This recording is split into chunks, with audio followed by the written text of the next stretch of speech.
राज्यातील बहिणींसाठी मोठी खुशखबर. अजितदादांची दिलासा देणारी घोषणा. महिला सक्षमीकरणाचा खरा अर्थ म्हणजे महिलांना आर्थिक स्वावलंबी बनवणं. याचा उद्देशानं महाराष्ट्र सरकारनं सुरू केलेल्या लाडकी बहीण योजना अल्प उत्पन्न गटातील महिलांसाठी खऱ्या अर्थानं वरदान ठरली आहे. कुटुंबाचं वार्षिक उत्पन्न 2.5 लाख रुपयापेक्षा कमी असलेल्या महिलांना या योजनेअंतर्गत दर महिन्याला 1500 रुपये थेट बँक खात्यात जमा होतात. या योजनेमुळे अनेक बहिणींच्या चेहऱ्यावर हास्य खुललं आहे. मात्र त्यासोबत आता महिलांना एका महत्त्वाच्या प्रश्नाचं उत्तर हवं आहे आणि ते म्हणजे जानेवारीच्या हप्त्याचे पैसे कधी मिळणार. या योजनेची सुरुवात जुलै 2024 मध्ये करण्यात आली. जुलैपासून डिसेंबरपर्यंतचे 6 हप्ते लाभार्थ्यांच्या खात्यात जमा झाले आहेत. महिला वर्गासाठी या योजनेनं खऱ्या अर्थानं आर्थिक स्थैर्य मिळवून दिलं आहे. या योजनेच्या माध्यमातून अनेक कुटुंबाचं आर्थिक गणित सुटलेलं आहे. परंतु महिलांना जानेवारी हप्त्याचे पैसे मिळण्याची उत्सुकता असतानाच सरकारकडून दिलासा देणारी माहिती समोर आली असल्याचं समोर येत आहे. राज्याचे उपमुख्यमंत्री आणि अर्थमंत्री अजित पवार यांनी योजनेबद्दल महत्त्वाची माहिती दिली आहे. त्यांच्या मते ही योजना कोणत्याही परिस्थितीत बंद होणार नाही. ते म्हणाले, माझी लाडकी बहीण योजना गरजू महिलांसाठीच आहे. ही योजना त्या मायमाऊलींपर्यंत पोहोचली पाहिजे ज्या खरंच या मदतीच्या पात्र आहेत. श्रीमंत किंवा आर्थिक दृष्टीनं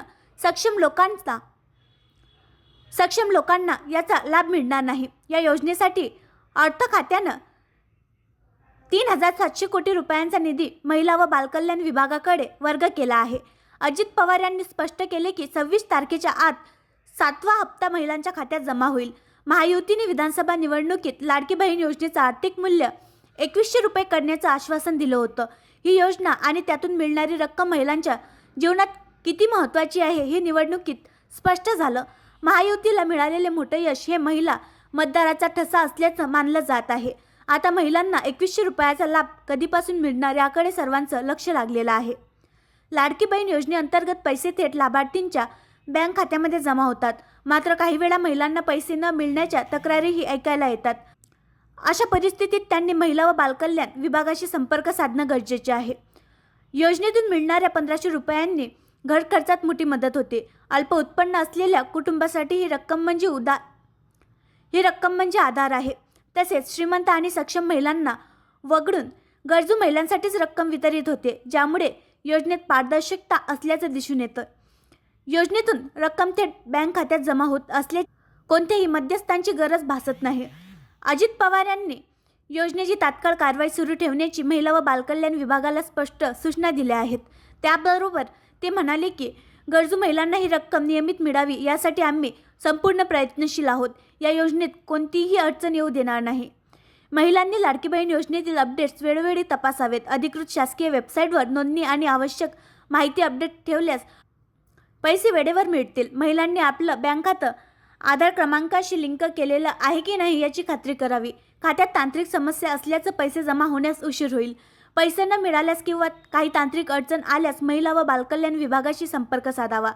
लाडकी बहीण योजना ही महिलांसाठीच्या उपक्रमांपैकी एक आहे. अजित पवार यांनी योजनेचं महत्त्व स्पष्ट करताना सांगितलं की महिला सक्षमीकरणासाठी भविष्यात आणखी योजनांची अंमलबजावणी केली जाईल.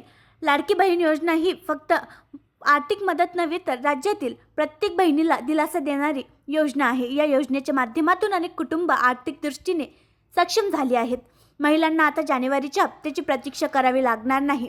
26 तारखेपर्यंत हा हप्ता खात्यात जमा होईल असा विश्वास अजित पवारांनी व्यक्त केला आहे. महिला सक्षमीकरणाच्या या वाटचालीत लाडकी बहीण योजना म्हणजे एक नवा अध्याय आहे. महिलांनी सरकारवर विश्वास ठेवून या योजनेचा लाभ घ्यावा आणि स्वतःचं जीवन अधिक सक्षम बनवावं. आणखी नवीन व्हिडिओ पाहण्यासाठी आमच्या देशमुख एक्सप्रेस न्यूज चॅनलला सबस्क्राईब करा, लाईक करा आणि शेअर करा.